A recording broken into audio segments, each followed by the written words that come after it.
Salut les Warriors, Archelavis et les Arc-et-Fury.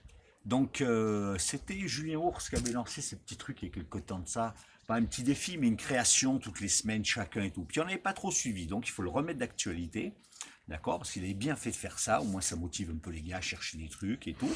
D'accord? Et là, il y en a un autre qui a lancé aussi un autre petit concours, un autre petit défi pour voir un peu les créations des gars et tout. Donc ça va être en tout genre. Donc on va pas les classer par ordre, des professionnels, tout ça et tout. C'est chacun va faire sa petite création et tout. Et on va prendre les critères, on va voir, on va analyser les choses, ainsi de suite, voilà. Mais il n'y a pas de critique à dire, ton refroidissement, ton chauffe, ton ci, ton là, on n'en a rien à foutre.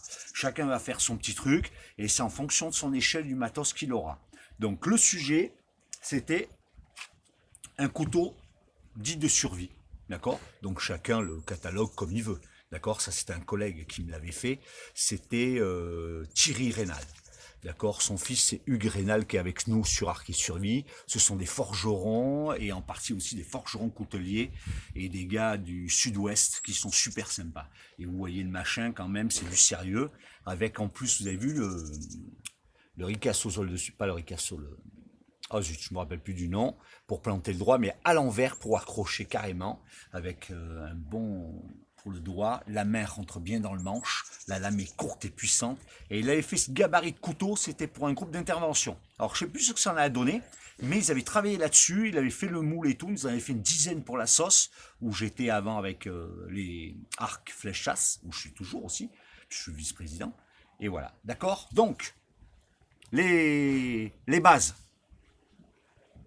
Le couteau devra faire entre 20 et 25. D'accord? Entre 20 et 25. Le manche bois, paracorde, micarta. Une plate semelle.